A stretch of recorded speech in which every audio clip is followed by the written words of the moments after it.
Girl, you and I, we fight. Together we will be alright. Come and show me your inner mind. Together our future is most bright. Aren't you tired of being confused? Come and be someone no one can rule. Sisters for sisters. Sisters for sisters.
love safely, take care for you and me.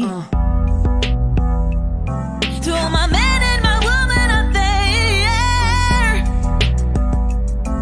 Ha.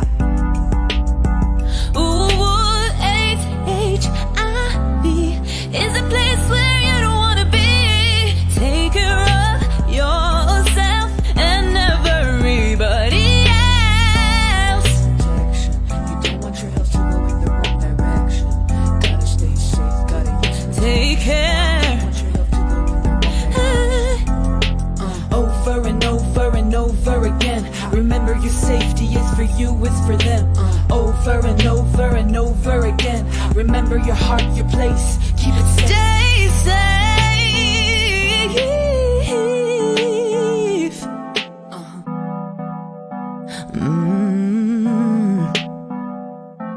Ooh, baby, love safely. Take care for you and me.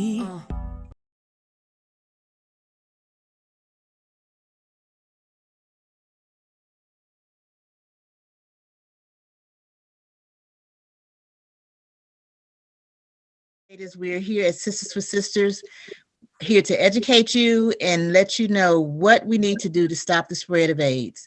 We'll first start the program by having Dr. Joyce Taylor Moten lead us in prayer, after which you will have hear from our Executive Director, Carolyn White Washington, and I will then come back on to sort of introduce you into the program and pass it on to our moderator.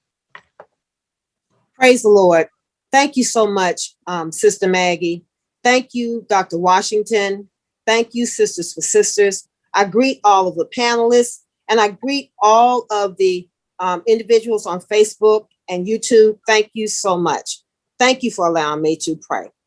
I'd like to read the scripture, and it's coming from Isaiah 53, and I'm going to read the first 5 verses.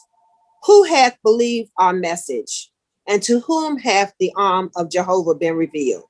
For he grew up before him as a tender plant, and as a root out of dry ground.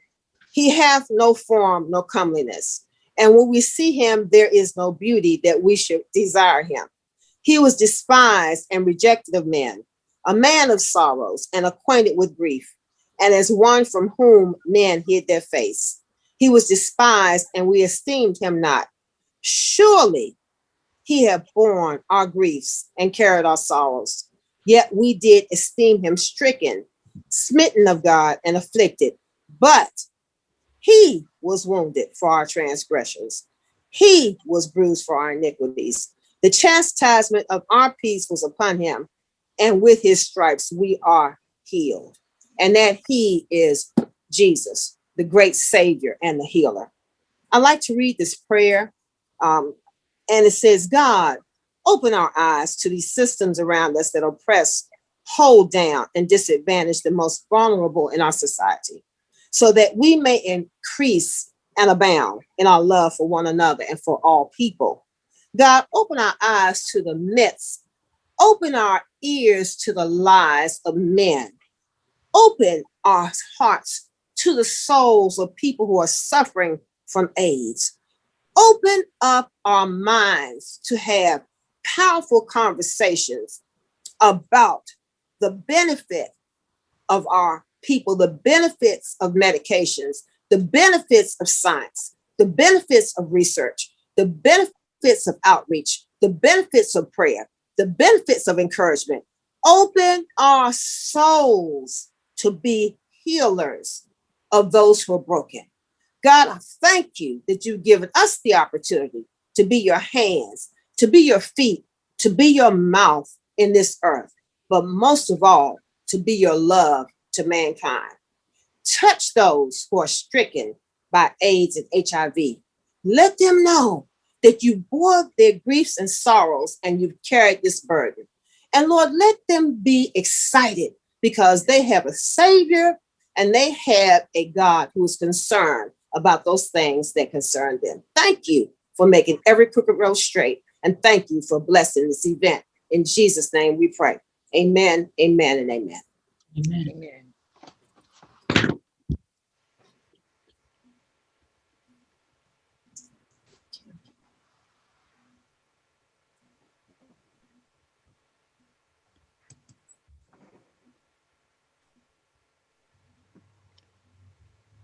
Sister Carolyn, I don't know if you're speaking or not, but we can't hear you. You need to.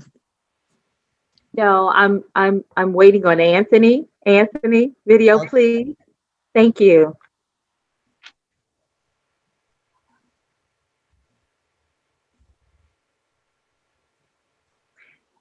While we're waiting on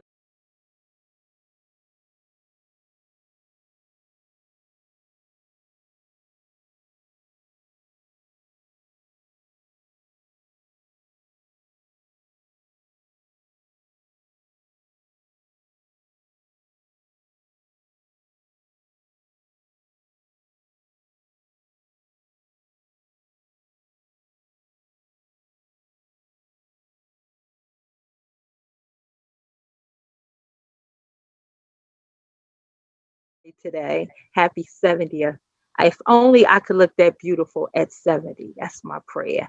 So we thank you for taking time out of your schedule today to actually send up a prayer for those that are not only on the front line, but those living with AIDS and the virus.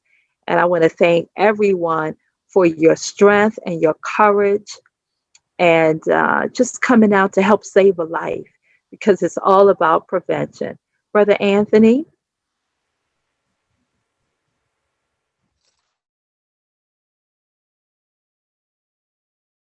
Arise, Queen.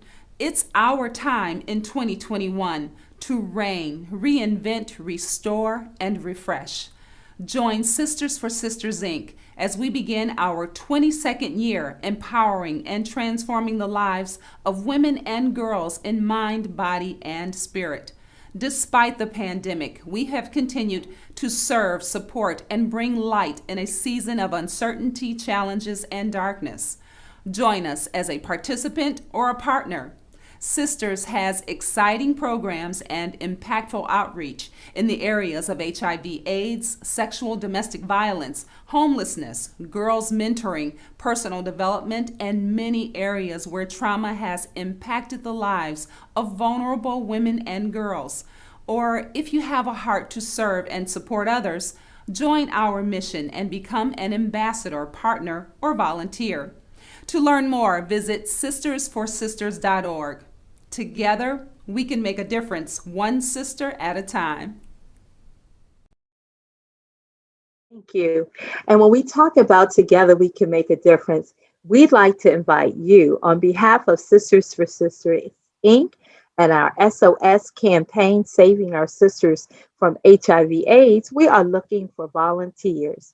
We are looking for stakeholders who really understand the power of coming together to eradicate, to prevent, to bring awareness and education in the areas of HIV/AIDS because it is very critical.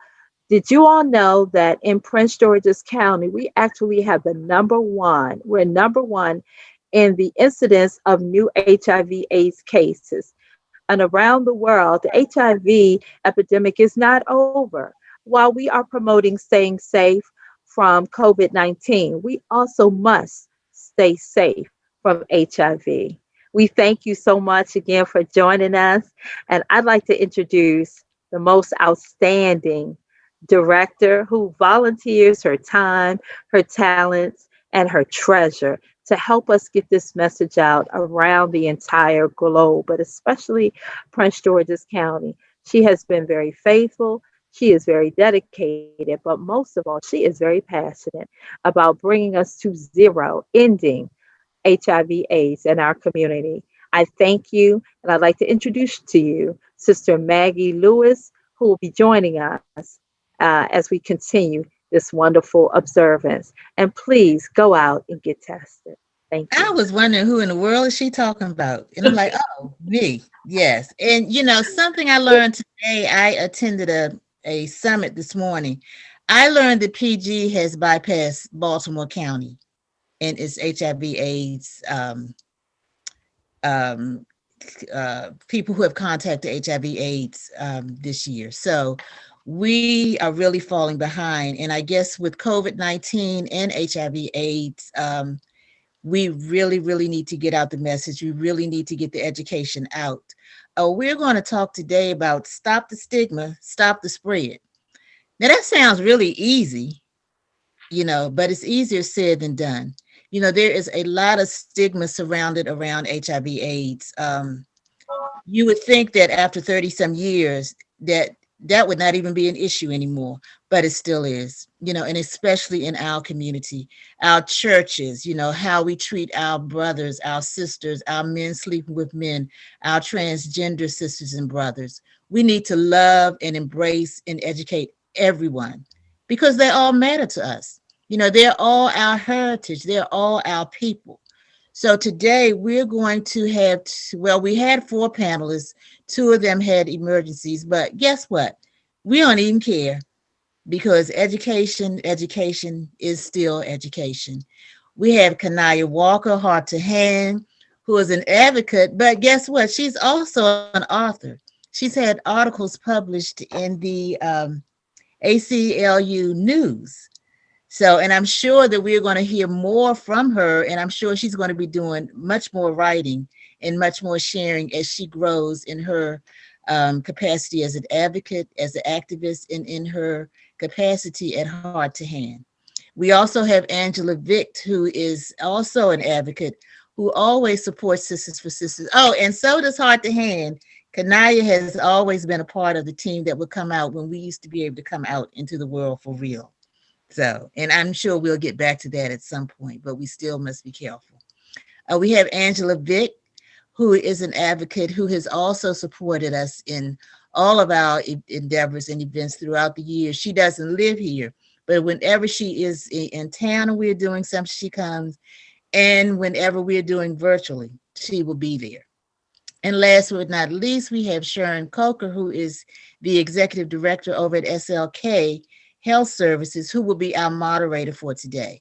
And now I'm going to turn that over to her. And I want to thank each of you who have come out to support us today. Thank you, and hugs and loves and kisses to all of you. Thank you so much, Maggie. And I want to first off say thank you to Sisters for Sisters for extending me the invitation to be the moderator today. A little about myself before I introduce our guests or have them introduce themselves. I'm the executive director of SLK Health Services Corporation, located in Atlanta, Maryland. And to touch on something as Maggie said today, number 1 in the state of Maryland, we cannot forget that in the midst of a pandemic, there was still an epidemic going on. And so we can't silo the things that's happening. It's all got to work collectively because it's following the same trail. The virus is in the same disenfranchised communities, as well as the pandemic in the disenfranchised communities. It's affecting people of color. HIV affected people of color. Pandemic, they're now this widespread trying to touch people of color. A certain age group, same thing for HIV. So it's traveling the same course. And we as a community, we've got to work together to make a difference.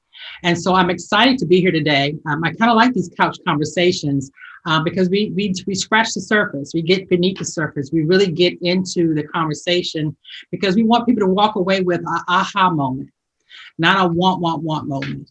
There is a message to be heard, received today. And so I want to start by welcoming Ms. KENIYA Walker to the stage to introduce yourself in about 2 or 3 minutes and give us a little verbiage about yourself and what you're doing wonderfully over at Heart to Hand. Good afternoon, everybody. First, I want to thank you for having me. At Heart to Hand, I am the lead linkage to care navigator at Heart to Hand. I also facilitate a trans support group at Heart to Hand, which is called Transcendence. Kind of Heart to Hand, like, of course, we do a lot of outreach. We have a pharmacy, we have a doctor, we have a clinic. So we're kind of like a one-stop shop. Even today, like, we're having an event right now, but I came upstairs to be a part of this conversation. And also, I am the director of outreach for the Flux AIDS Healthcare Foundation, the DC chapter. So that's a new venture that I'm on as of right now. I just started maybe like 2 months ago. So yeah, that's a little bit about me. Okay, thank you so much. You're welcome. We have Miss Angela VICK. I've met her several times, and so I call her a sister in love. Miss VICK, are you able to jump on? Because we know you're at a hospital right now with your grandchild. Yes, good. Hello, everyone. My name is Angela Vick. Um, I'm speaking on here. Unfortunately, I'm at the hospital. Yes, my grandson. He injured himself yesterday, and he just got out of surgery. So where I'm upstairs with him. But I told Maggie I try to do this best I could. I'm a member of Sisters for Sisters, and I moved out to North Carolina, in Durham, North Carolina, where I'm the chair of the UNC Cure Cab. I do a lot of outreach out here in the Durham area, or wherever I'm needed. I'm sorry, I'm here. And just a little about me. I've been positive for about over 15 years. And my thing is to stop the stigma. That's my my email is stop the stigma. And that's what I strive for, is to stop the stigma, especially with us just getting out of COVID. And I can see how cases have been more than what they were before, everyone bunning up and everything. So I'm gonna just keep it short for right now. All right. Thank you. And we will definitely keep your grandson in our prayers. Thank you. So, KENIYA, let me just throw this out there and let you start the conversation. And by all means, anyone else who's in the room who wants to contribute, please feel free to join in. I was reading several articles this past few weeks, because we're now on the eve of National HIV Testing Day, tomorrow, June 27th. And with the medication, it's at its peak. It's the best of the best of the best. We've got that intact. Why do you think the stigma piece? Because we know, take your medicine, you will live. You'll probably outlive a lot of people, other people who don't even have HIV. Why do you think stigma has not progressed as medication has? From what I can see is that I think that this is lack of education, number one. Mm-hmm. And I think that a lot of times, like because I do outreach with, the heterosexual community, the LGBT community. And what I've come to kind of find out is that the LGBT community is a little more educated on it. Mm-hmm. And they're a little more educated on it. They know the whole thing about the U equals U and, all those type of things. They know now you could take one pill a day. Because I think that they act like, the LGBT community lived it during the when it was very, very bad. So I feel like that from what I can see, I feel like it's really lack of education, because sometimes like we've done outreach to like healthcare facilities such as nursing homes or nursing homes and things like that. And a lot of the nurses there, they don't even know what PrEP is. So I feel like that with the whole thing, it's this lack of education. I think that if people are more educated, then I think that would really stop the stigma, because then you'll know this thing of U equals U. I think that if more people was educated on that, there would be a big piece that would stop a lot of stigma. Absolutely. And from a standpoint of working for an agency, outside of spoon feed a person, throwing it down their throat, what else, or what do you think as agencies we can do? Because we can't keep talking the same choir. Like you said, the LGBT, they get it because they're seeing the education. You've got the TikTok videos, you've got the Instagram videos, you have the billboards on cars, buses, and trucks. You've got agencies in their own doing. What more do you think, or what do you think the next step is in the progressiveness of all this social media we can do? Because again, we don't want to talk to the choir. We know the LGBT community, they're understanding, because they're the ones most affected by the virus. But what can we do for the average Joe, Jane, the average grandmother who's in these nursing facilities, these providers who are taking care of the seniors, as well as the middle age and the LGBT community? What can we do other than take a phone and say, open wide, baby, here you go? I think first, I think we need to normalize the conversation more with every community. Because, like when you have like going to the nursing home, you have older people who are kind of stuck in their ways. But what I have realized is that going to a nursing home and testing, because we go to like 2 different nursing homes, the nursing home clients, they're more willing to get tested. Like they're ready to get tested. They're ready to take condoms and things like that. And I think that we have to normalize the conversation. I think a lot of times from what I've heard is that a lot of people think that, because you think that you're in a relationship and this is your only partner. And I think that just having people who look like the people that we're talking to, a lot of times, I think that because it's like, if I'm trans, I'm not going to listen to a cisgender woman. But if you have a cisgender woman who is actually positive, I feel like that she can go out and she can reach out to another cisgender heterosexual woman, because I think that, like when we talked about stigma, now today, I feel like some people still think that it's a gay man's disease. So I think that, especially for Black women, because like with Black women, I try to talk to them so much, because I think that a lot of them still do have that stigma that, oh, it's a gay man's disease or it can't happen to me.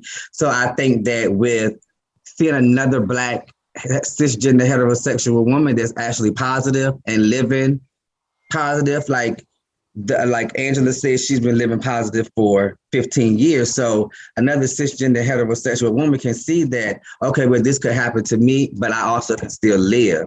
So I think having people who look like the people that you're talking to. Okay. You said something, and Miss Carolyn, my sister in love, she knows I like to go left from time to time. And you said something, a cisgender woman talking to another woman who's not living with.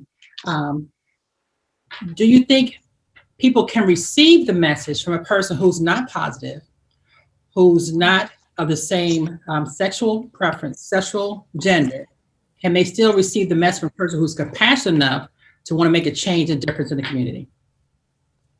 Yes, I think so, because I see it every day. So I think they can, but I think that still being someone that you can identify with talking to you is still going to be better. But I think that you can if you take the right approach. Absolutely. I agree. It's all about the approach. It's all about the transparency. And as a provider, I would say when you're not as welcoming, you start the stigma right there. Mm-hmm. But if you have nothing but love to share and give, people always be receptive of you. And I think that's why so many organizations in our community, Heart to Hand for one, Us Up and Us, I would say it's okay, we're being received well because we have nothing but love and a listening ear. That's the difference. We're not trying to tell you what to do, but we're listening to what your heart is saying to you and helping you navigate through that process. So you mentioned you all were doing something today. Are you finding more new persons who have never tested get tested now, or you start seeing a routine of the same people coming? Have you seen the difference of new first timers? Well, today I haven't been there since the event started, but what I can say is that it depends, because I feel like that sometimes, if we go to the same areas, depending on the community and the population, sometimes, we give out gift cards. So you're going to see the same people come and get tested because they want a gift card. But I do feel like that we have a new program that we do PrEP. So we do PrEP through, we partner with this place called Mr. and it's online. So everything is done online. Like we do the at-home test kits online. They do the STI testing, and then they come through to use our pharmacy. So what I have found out is that now we interact with a lot more people who are not just Black either, like white, Black, everything. And I feel like you was just talking about, like I said, that, approaching people, like I know being here, and I know that you're familiar with Chiquita, but like when I watch Chiquita, I feel like that she's taught me a lot, because Chiquita is the type of person where like you can't help but to listen to her, because it's like she's gonna come out and seem like y'all been knowing each other forever. She's your home girl.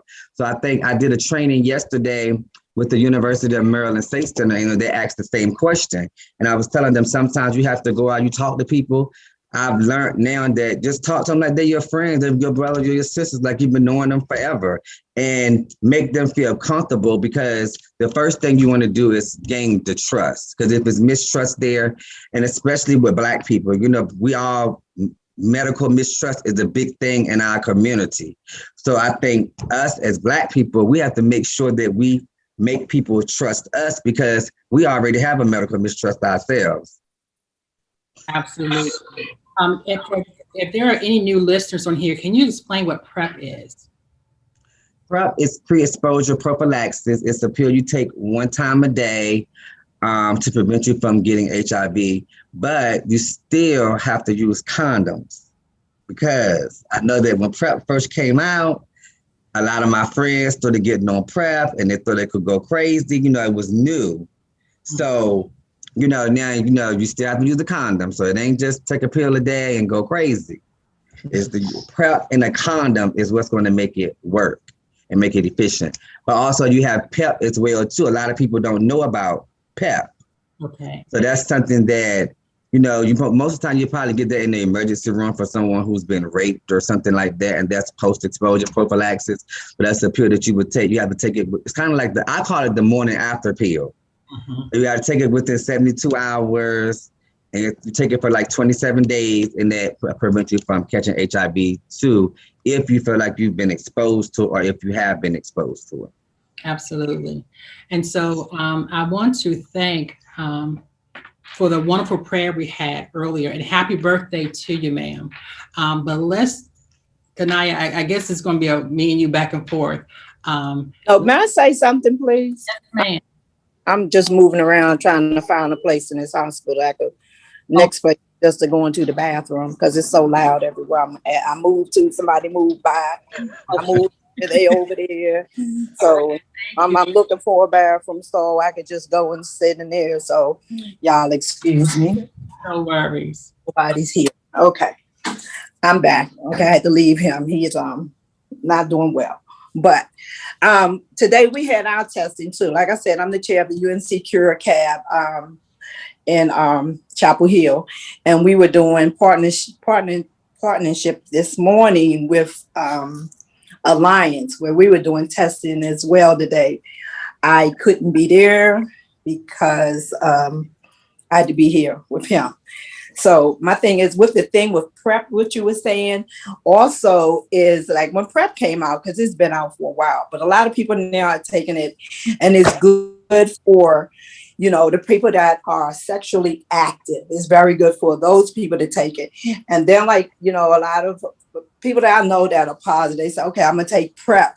But that's not good to take, even though they say, okay, I can have sex and don't have to wear a condom or don't have to worry about this because I'm on PrEP. I said, no, not at all. Because although you know what your status is and everything, you don't know what that person's status is. So that's kind of like a false hope for people. To me, that's my thing. And then another thing, as far as me, I'm out here trying to get people to understand first what HIV and AIDS is, because people get the concept of both of them are the same thing, death, but it's not. And like I tell everybody, you never name me one person that died from HIV. I say, so that's the concept right there. You get in information from way back in the 70s or 80s or wherever it was at. If you want to learn something, look at the movie Pose. That's what I tell people. You don't die from HIV, you die from the complications of HIV. And I use a scenario because I'm positive. I had friends that had cancer. Nowadays, even with COVID, give me HIV. You know, because with all the medicines and everything that's out right now, you can live. You can live on having AIDS too. But HIV and AIDS are two different things, and people still have the stigma behind what the meaning is.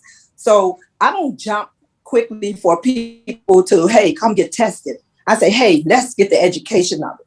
Because if you find an education about the diseases, then you for yourself would want to go instead of somebody trying to, okay, here's a $50 gift card, here's this gift card, come get tested. They're just only getting what you can give to them. Me, myself, I'm not giving you nothing but some advice. I'm not going to give you a gift card to come in to see about your life and your health. You know what I'm saying? So that part right there. And like with COVID just struck, people were bunned up. You know, sex was going on. Everybody's doing it, you know, more so than it was before. And a lot of people were not wearing condoms. So I could see where the rise of HIV has just probably just skyrocketed out the world right now.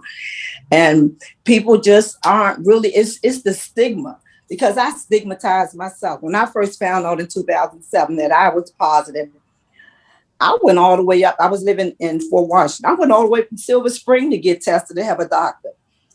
What happened? Somebody knew me up there. I said, oh, well, y'all might as well come on back down here on Piscataway Road and get this test done. And my story goes, I had just asked God to, you know, to just give me that disease, because it was, you know, my long story short, my son had took the test as well, and they thought that he was positive, but he came back and he wasn't. So, and that's another thing. When you take that test, you need to go and still take another one, because had he thought that, you know, positive and never went back, he would have thought he was just positive.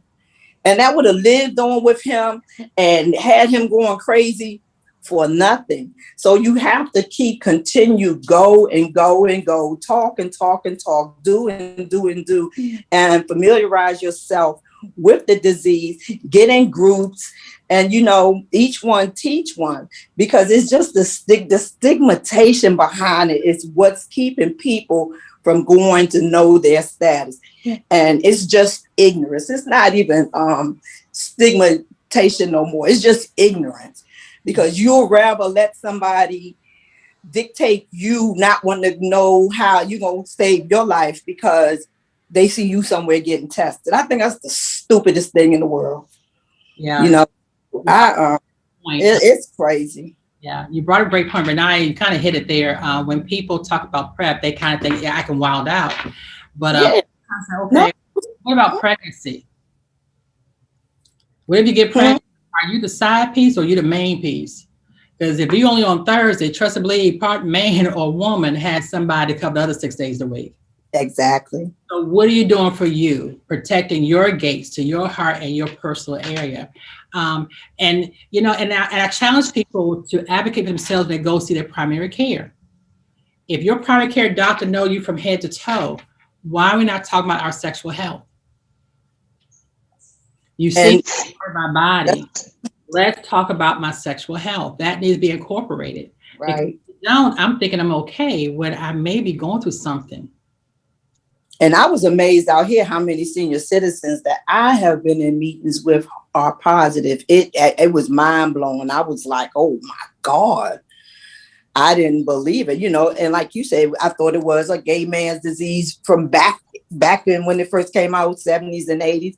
But it's not. It's anyone. I'm underneath the Ryan White Foundation, you know, for my health care. He didn't have it, you know. And it's just, we have to find a way to get people to get it up here and not in your mouth. You know what I'm saying? You get it up here, you just educate yourself. We have to find a way to, besides giving them something. How you gonna give somebody something to save their life? They have to want it. That's the problem. People started just, okay, here's a gift card.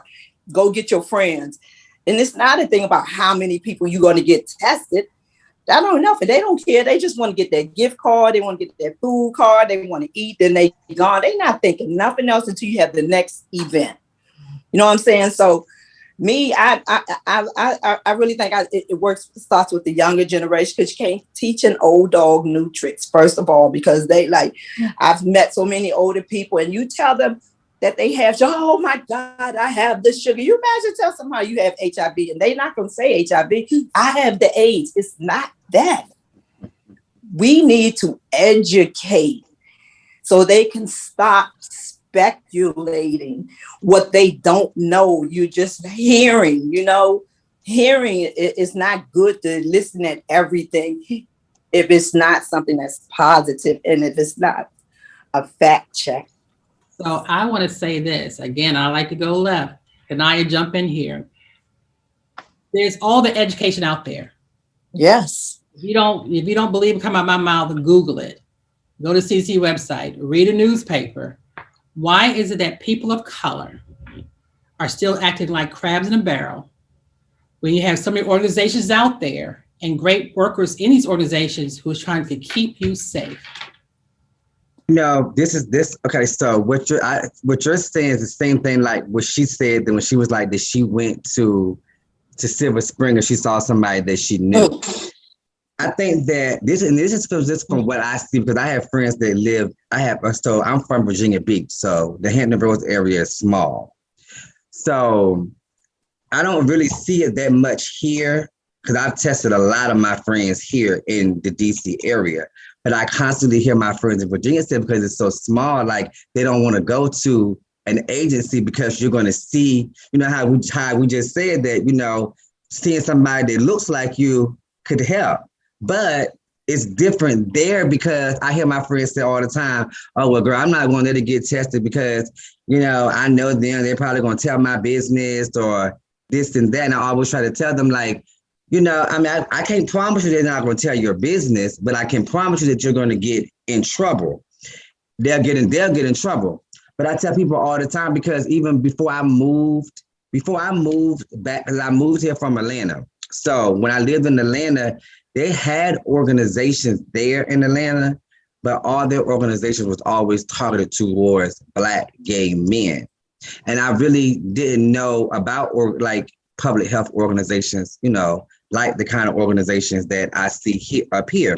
So when you have some places like Aid Atlanta, they was always talking towards Black gay men, but me actually working for a public health agency, like I first started working at the Department of Health in DC. So I try to tell people, like, I feel like that going through an agency is so good because you have the people there to advocate for you. So, but I think that that's kind of what throws it back is that people feel like that. And then I was just having a conversation with my friend this morning because yesterday I was asked the question yesterday on the training, what do you hear the LGBT community say that they need as far as when it comes to resources? And I'm like, the resources are there. And I say this all the time. We know that the resources are there, but the resources are not, I don't feel like they're being advertised in the right way because all the resources that are there, a lot of people still don't know. Like when I worked at the DC Department of Health, they had so much money there to give away, so many resources. I would have never known had I never not worked for them because I did a training on them. So I feel like that when it comes to the resources are there. And with the whole public health agency thing, I think that the agencies are so good because you have the people there that's going to advocate for you. Because like you said earlier, like your doctor should know your whole sexual health, but that's not always true. I feel like that, like one of my friends found out that was positive, they use their boyfriend's insurance. So, you have certain doctors that you have to go to or whatever. But I kept telling him, maybe you should go through an agency because you don't have insurance. So go through an agency where you can have a doctor to advocate for you because it's like he was waiting forever to get on his medication. But then when he went to an organization, they got everything moving right along because, you have people that is going to advocate for you. Because a lot of times when you go to the doctor, people your doctor should know your whole sexual health, but we know that when you go to the doctor to get a physical, they don't give you an HIV test unless you request it. And that's something that a lot of people don't know because I hear it all the time, especially with Black women. You be like, they always say, oh, I went and got my annual checkup. And then we'll be like, well, did you get tested? And a lot of them will say, Yeah, I mean, they did everything. They did everything. And, you know, I'm like, well, no, because you really have to ask, even though I don't feel like you should have to, but you do. That's advocating for yourself. Yeah, I want to share a little bit. My gynecologist, when I first started in the field, I said, hey, doc, go with HIV. He looked at me like, what do you want to do that for?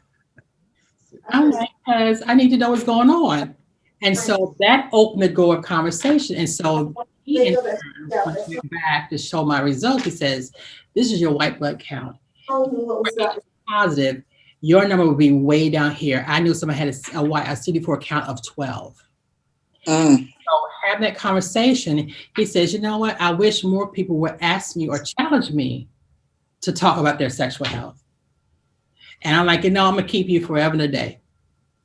Because now I know that opportunity to have those candid conversations is available, because not all doctors are open to the LGBTQ community. Yeah, that's what I say. Yeah.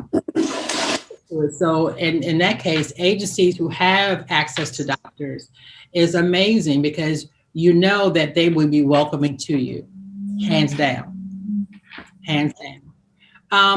Let me see. Miss Angela. Yes, ma'am. The work that you're doing down there, the South is always considered slow. Atlanta, which everything is kind of fast paced. Do you think the tone, the education has caught up, or is just about the same level as it here in the DMV? Nah, they behind. They slow here. It's slow here. It's slow here. It's coming up, but we're in the South, you know, first of all, and it's nothing like the city, as far as DC, Baltimore, any big city. In Durham, where I advocate at, it is hard to even explain, because they only come out if you're giving things, you know. They come out because they know you're going to eat, and it's always a lot of the same people. And I got frustrated being on a couple of other people's boards, or coming to different meetings, because you see the same people. Who are you helping? All you doing is feeding people, giving them $25 gift card. You see the same people come out. I'm like, you're not helping. That's not educating or helping anybody. If the same people are steadily coming out. I go and speak with the younger generation. I speak all the time at NCCU with Project Safe, and they have a great little organization there. And I like to speak every year. I speak to the newcomers, okay, because you got the new kids coming to college. They free of their parents. Parents, I'm sorry, your kids are gone. They on their own. You gonna hear them say, "Oh, what are you doing?" I'm in the house, hang up that phone. They out, especially the ones that have not really been out. So what you want to do? You want to belong. You want to be in the crowd. So then you got the jocks. You know, I had a son that was a jock. So then, you know, you see the girl, you know, just whisper in their ear, this, that, and the other. And people just want to belong, and not really stop to think about what you're doing by sleeping with this person, sleeping with that person, and sleeping with this person. You know what I'm saying? So the thing is to educate them while they're young. How young is too young? The way they popping at 2 and 3 years old. I mean, hey, tell them, you know what I'm saying? Because you got to know what a good touch is and what a bad touch is anyway. And like one of my granddaughters, I was telling her one day, I was like, you know, I'm HIV positive. She bust out laughing. I said, what are you laughing at? But she didn't know, you know, because I've never had that conversation with her. So I really think like it's not even where we are.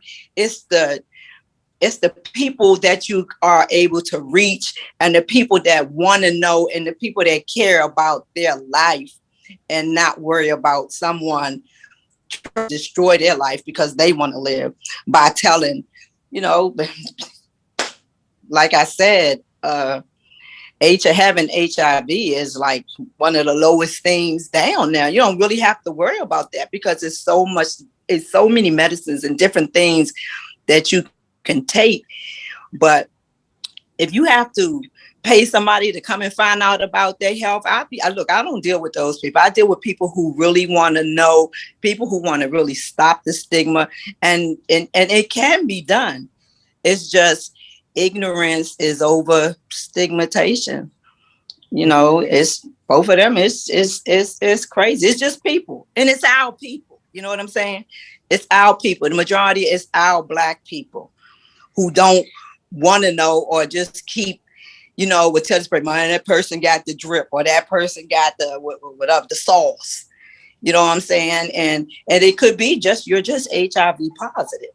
And even with a person that's been, was it last week or last month? It was long Survivors Day of having AIDS. Mm-hmm. And there's so many people that are still living, you know what I'm saying, with the disease. So you can't tell me that it's like it was then. And people it's just not enough education put out there. And it's not enough people to want to get educated. So, you know, down here, it's not like the cities at all. But all I can do is try.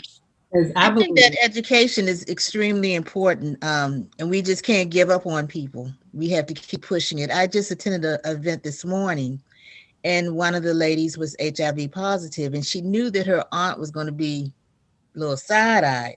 She said that for 2 years, she sent her aunt flyers from different agencies to educate.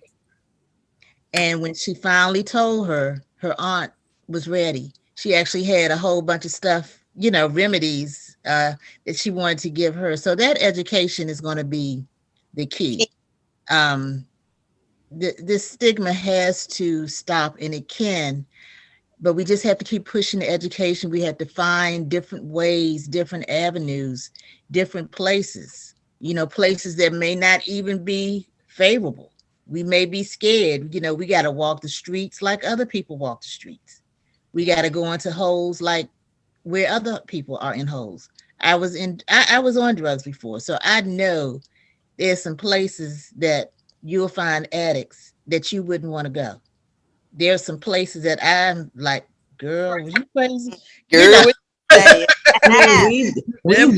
do late night. We go down to the stroll where, you know, the sex workers are. Like, I mean, we have a good time going there and there. Like, we done been to the strolls where the trans girls are at, where the cisgender women are at, and they listen. Like, you just have to go in there with, like, not making it seem like you're judging them. Let them do what they want to do. You know, like you're part of not like you're part of the crowd, but you are for the crowd. Absolutely. Right.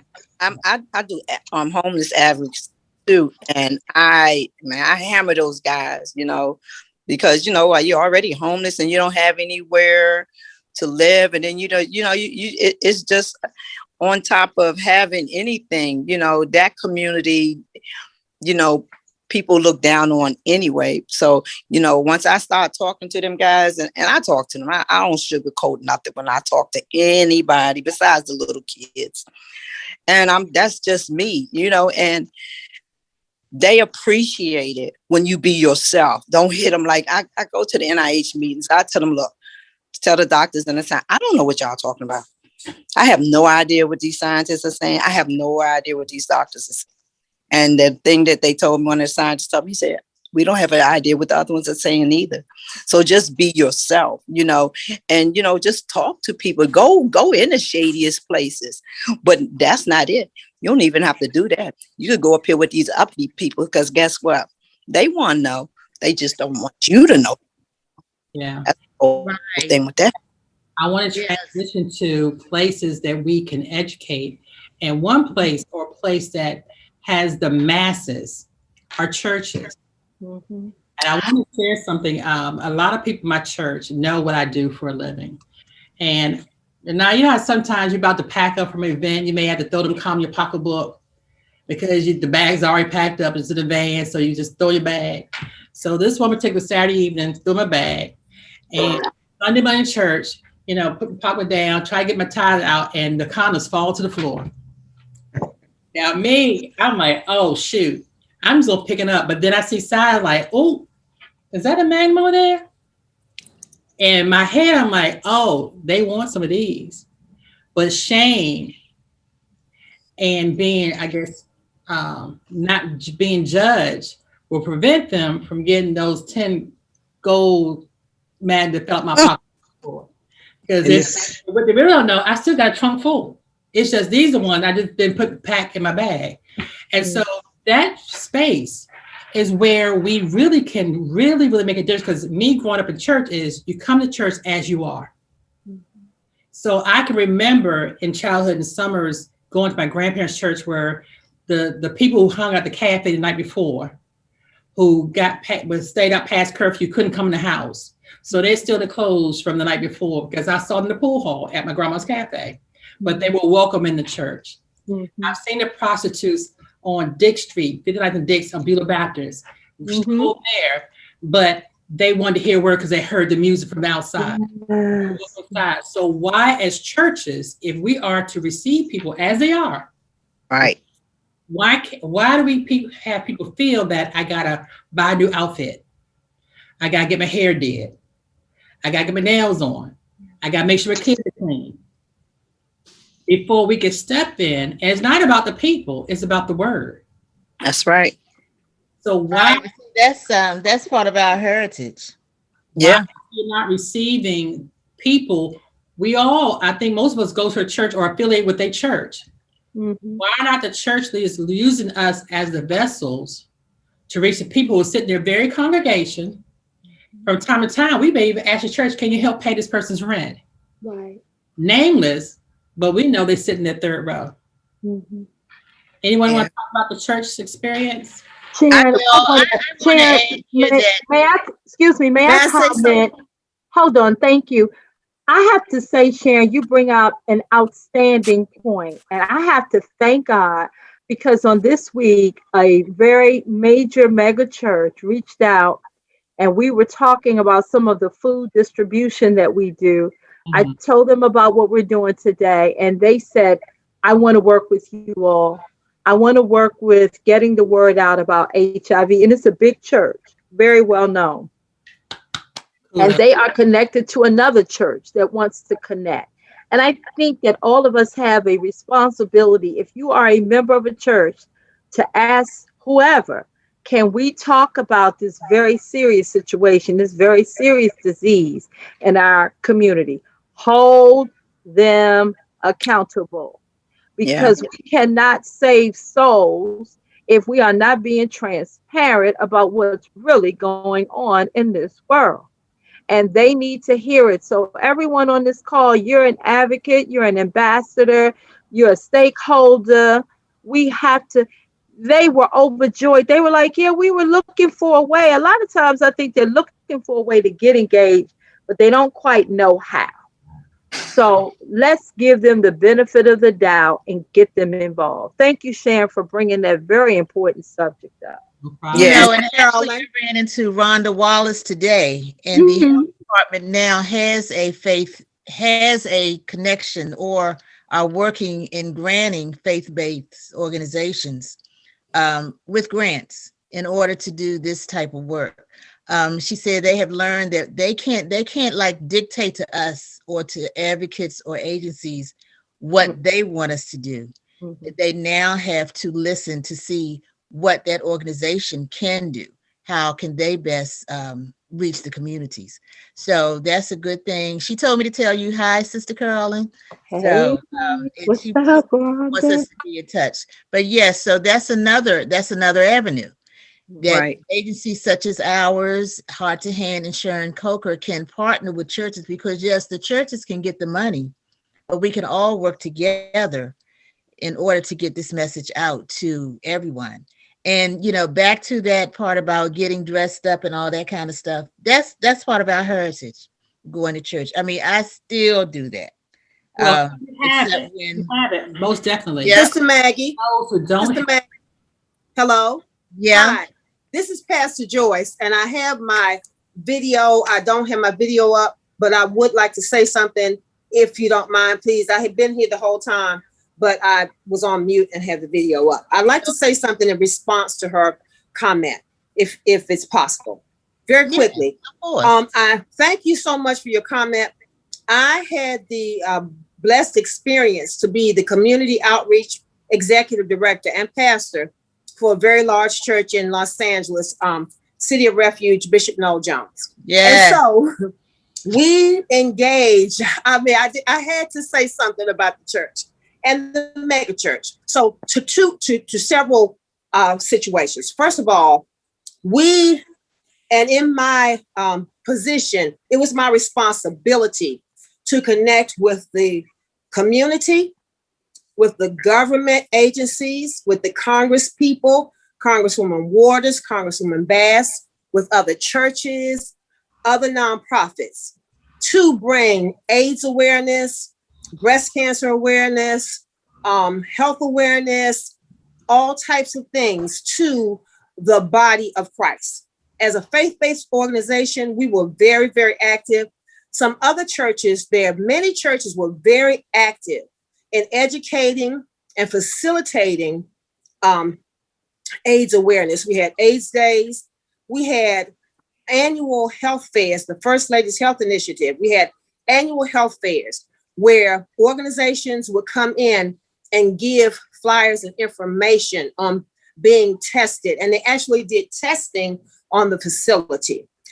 So there are people who are reaching out because we know that sin is in the congregation. I mean, the Bible says we've all sinned and fallen short of the glory of God.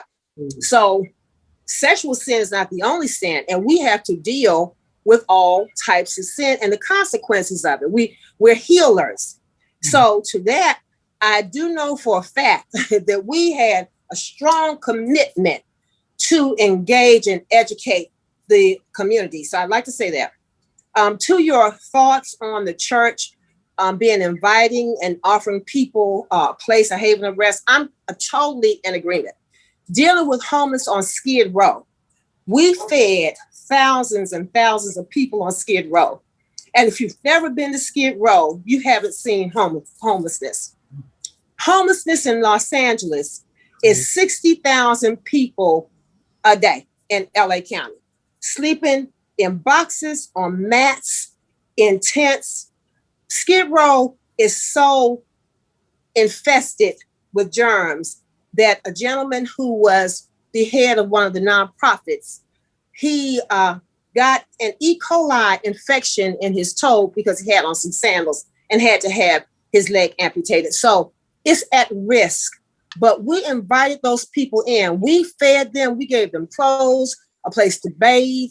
And when they came in and didn't smell good, we tried to educate our people on diversity and accepting everyone. Whosoever will, let him come. So there were those who were divas and there were those who came as they were. But I am with you. I believe Jesus said, whosoever will, let him come. I advocate we need to love people, whether they have a short skirt, a long skirt, a hat, whether they're decked out, because these are God's people. And guess what? He said, man looks at the outward appearance, but God looks at the heart. So even if we dressed up, we better make sure that our heart is for mankind like Jesus. I just wanted to say that. Thank you so much for your work. But I wanted to say that we advocate those things. I encourage you, continue to pray for the church because we must be the light to the world. Thank you. Thank you. Thank you, Pastor Joyce. We need you in our life. I mean, I had to jump in. I had to say, I can't put up the screen, but everything you're saying is just, it touches my heart because there were so many situations, so many people who have secret lives. The girls would come to me. They were sex workers and they would cry because they were so ashamed that this had happened in their life and God had changed them. So many people who were bound because of people's opinions. And as I said, the Lord ministered to me and said, you're all sinners. If you gossip, you're a sinner. If you lie, a white lie, that's sin. If you misappropriate funds, that's sin. Why do you look at this as a big sin when I look at it as all sin? And I love all sinners and you as well. He really, in this season, the church is taking on the mantra of evangelism, but evangelism to all people, because all people are loved by Christ. He died for all. We must reflect that in the world. Thank you. Thank you. Thank you, Pastor Joyce. So we now, does anyone have any questions that they wish to ask the panelists?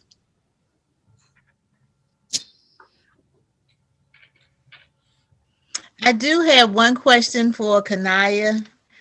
You mentioned you to you, or you something. Could you please explain what that is? I heard the term this morning, but since I'm so young, I forgot what it meant already. So could you please, and I'm gonna remember this time. U equals U is undetectable equals untransmittable, which means that if you stay medical coherent to your medications and you're undetectable, then you cannot transmit HIV or AIDS to somebody else. Okay, I'm gonna remember that now.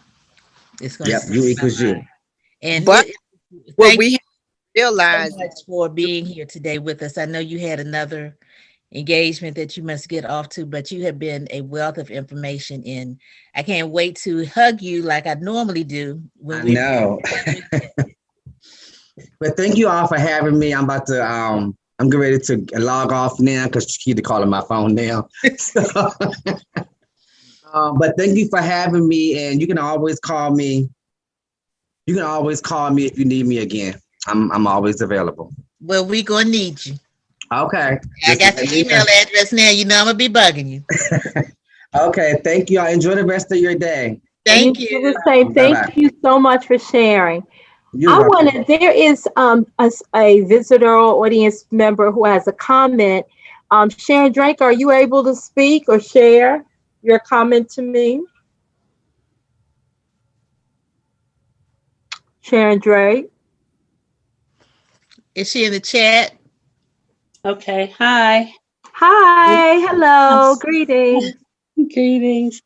The comment I made was, I posted last week, there was something I read. I'm in Fayetteville, North Carolina, our hometown, and I apologize. I'm just not camera ready. I've been dealing with a lot of dental stuff, and I just look a mess, so I'm gonna spare you all the because y'all look so pretty. All y'all look really good. But anyway, my comment was I shared last week an article I was reading about this little town that both Carolyn and I are from in North Carolina. It's like one of the 4th largest jurisdictions in the state, but it ranks as one of the top 10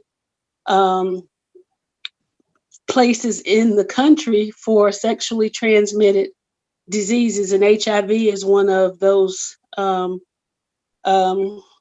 diseases that ranks high in this community. And they attribute it to, we have a large military base here and a large 18 to 24 population who are sexually active. And there are 2 colleges here and a community college. And that just was startling to me when I read that last week.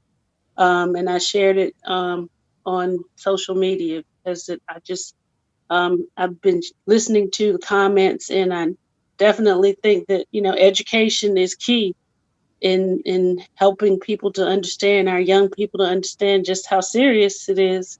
And, I wholeheartedly agree with getting messages out and getting it to, the young people. And I know that this also seems to be a problem in the nursing homes and in the assisted living facilities as well.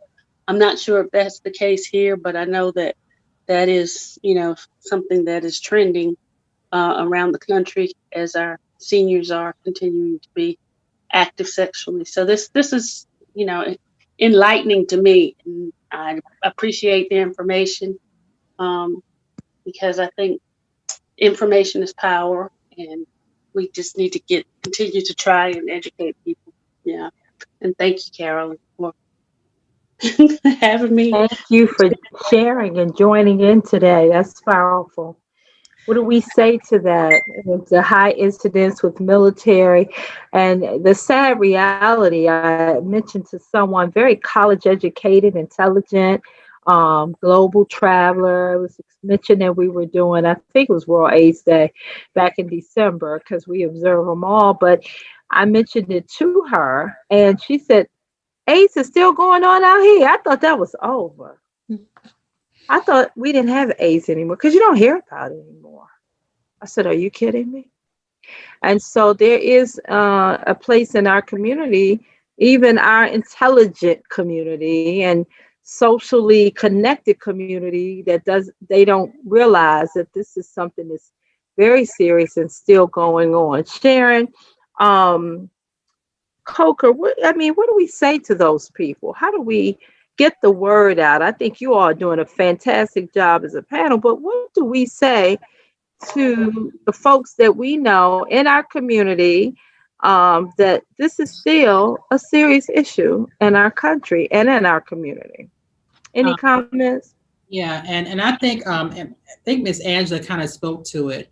We have to have conversation, but it's got to be very transparent, very raw, because people feel if it doesn't touch me, I'm not part of it. But I'm like, okay, you're single, mid 40s, 50s, dating here and there. What do you think is happening when you're not with that person on that day? If you're not using protection, you may not worry about pregnancy because you've gone through menopause, but did you know that STIs can capture anybody? It doesn't discriminate. And when you talk about people, okay, you're just dating. Well, how many people have you dated in the last 6 months? More than 3? Okay, so every 6 months, you probably got 6 to 9 men a year. That's a lot.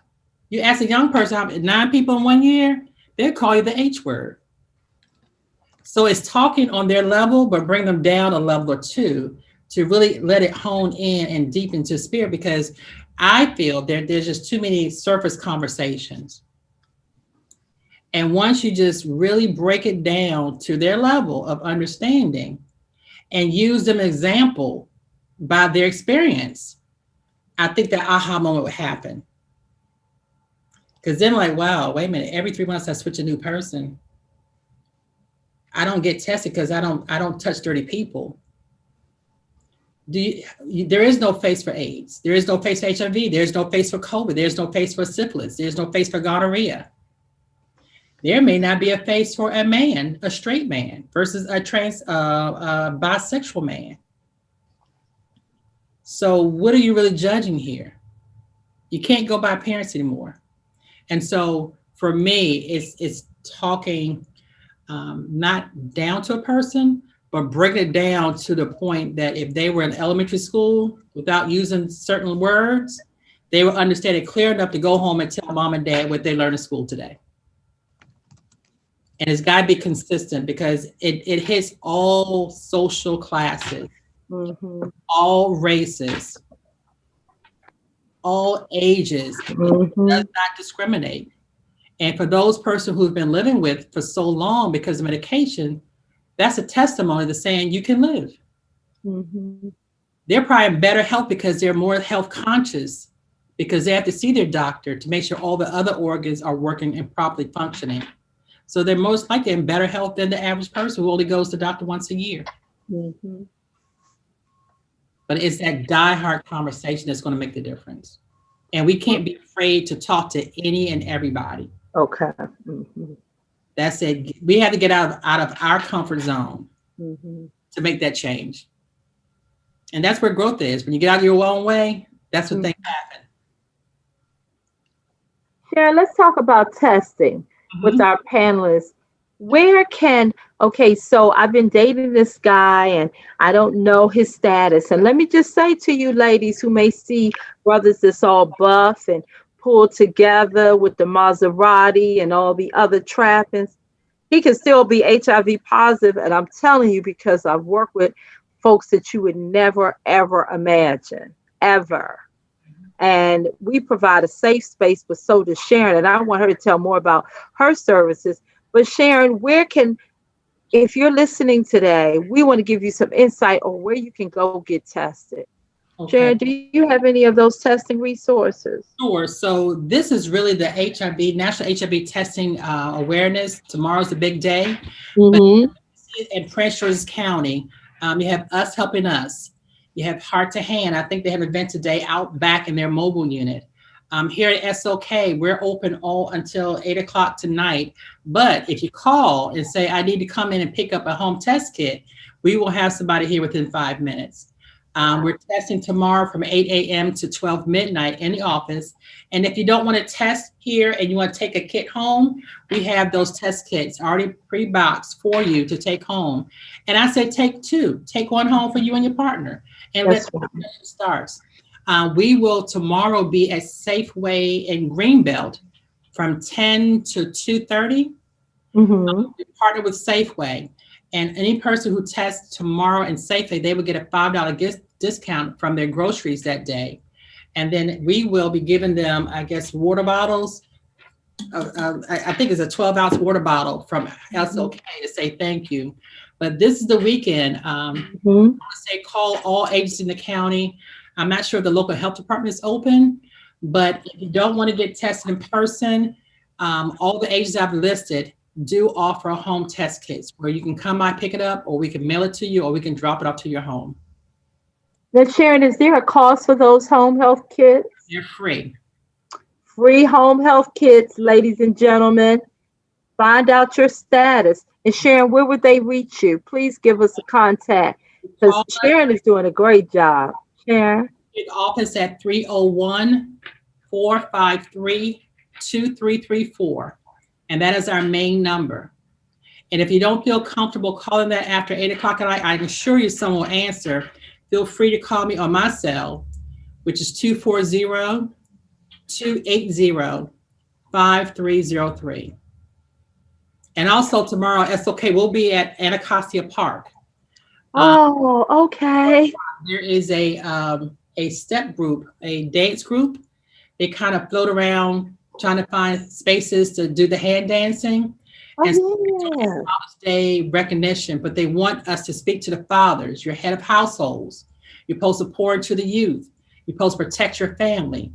Let's talk about this sexual health.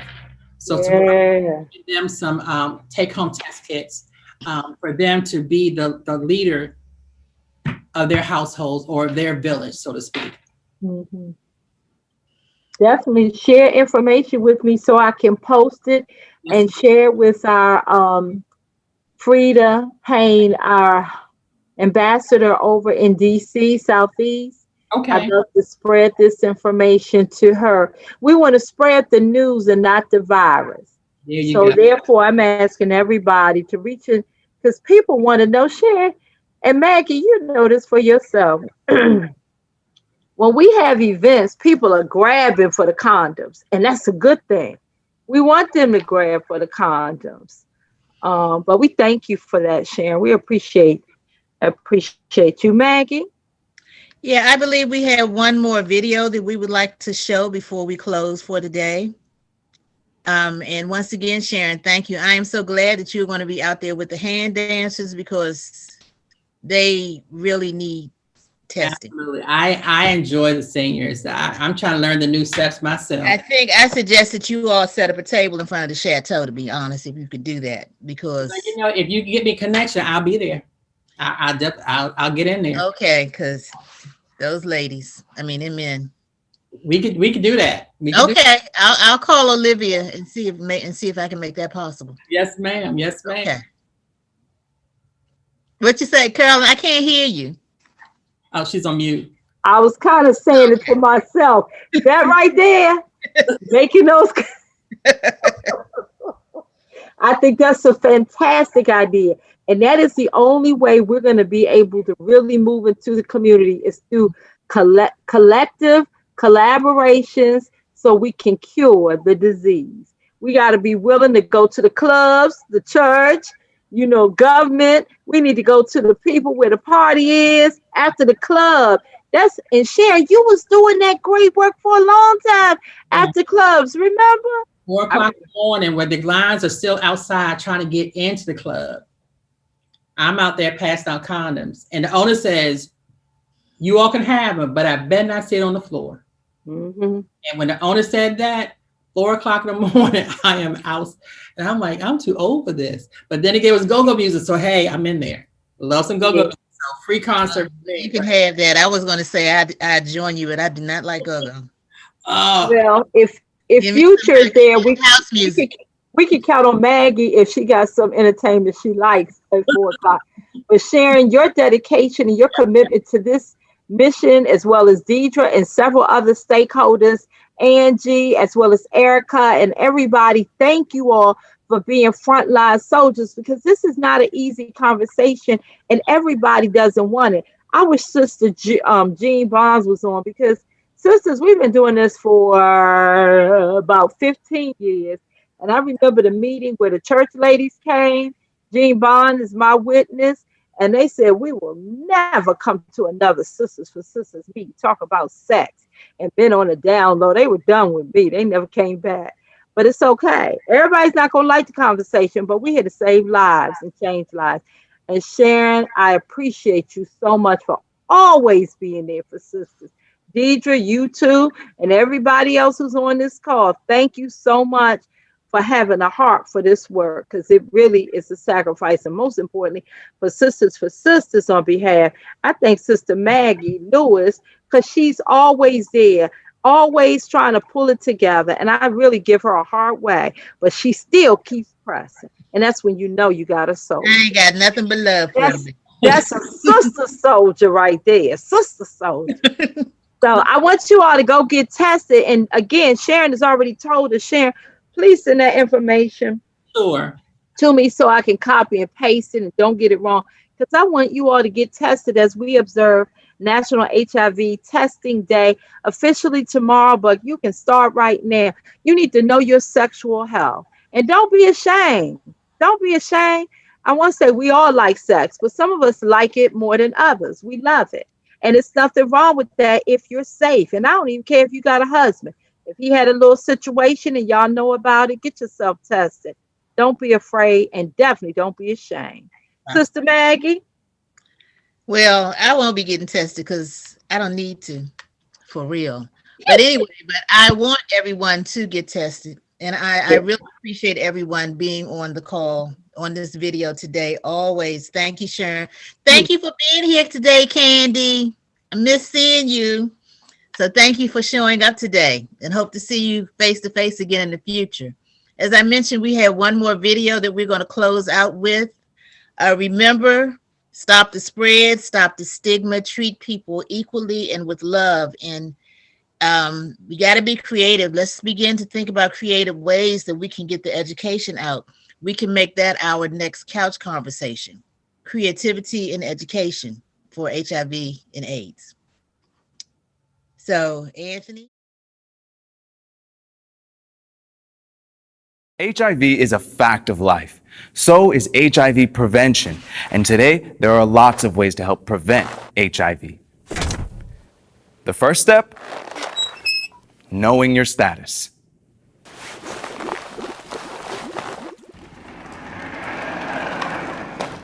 And that means getting tested. Maybe even retested. Because when you know your status, you can take action to protect your health and the health of others.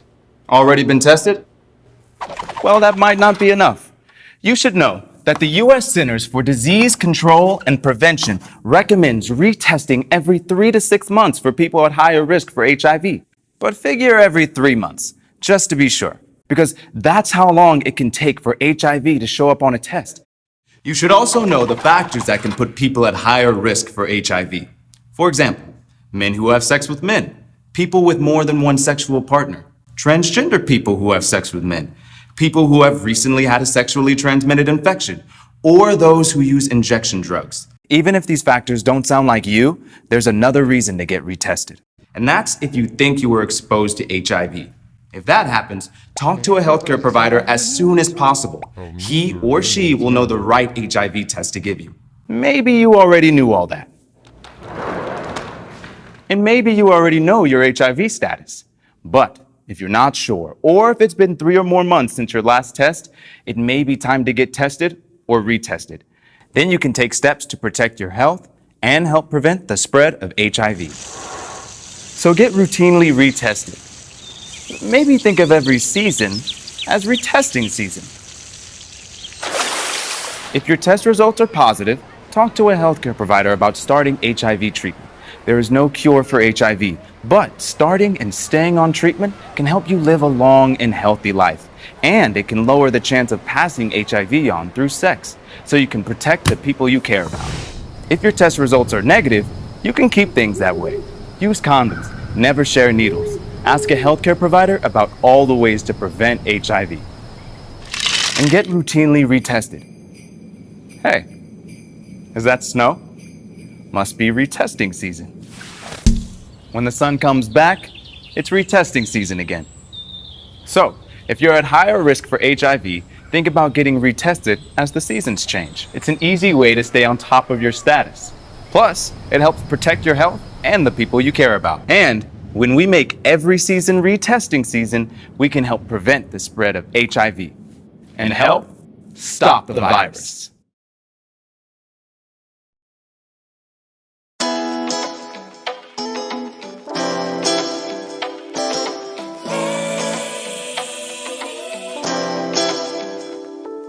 Girl, you and I, we vibe. Together we will be alright. Come and show me your inner mind. Together our future is most bright.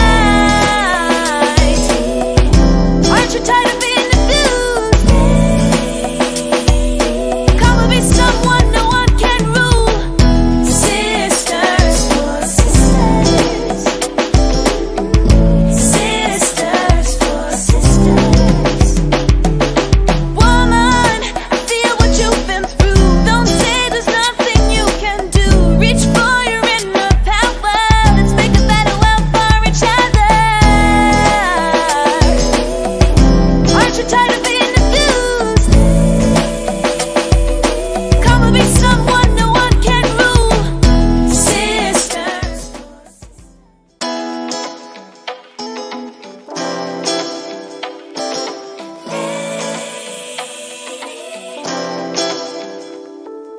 Girl, you and I, we vibe. Together we will be alright. Come and show me your inner mind. Together our future is most bright. Aren't you tired of being abused? Come and be someone no one can rule. Sisters for sisters. Sisters for sisters. Woman, I feel what you've been through. Don't say there's nothing you can do. Reach for your inner power.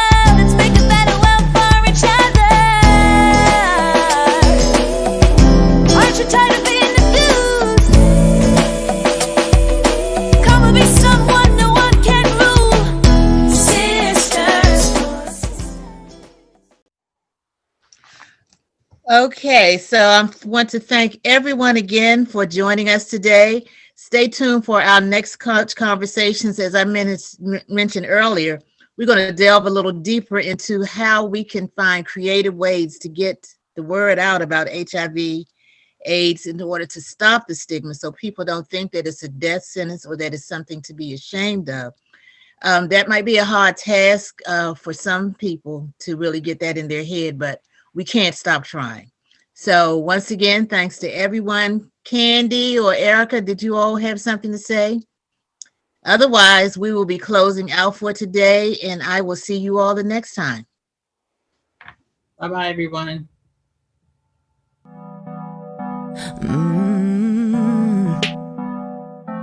Ooh, baby, love safely. Take care for you and me. To all my men and my women out there. Ha.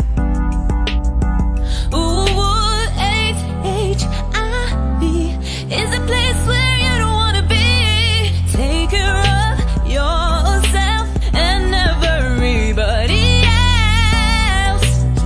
You don't want your health to go in the wrong direction. Gotta stay safe, gotta use. Take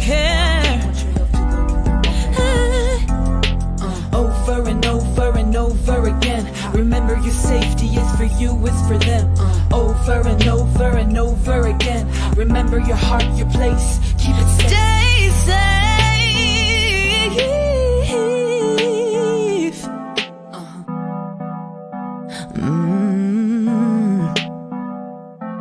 Ooh, baby, love safely. Take care for you and me.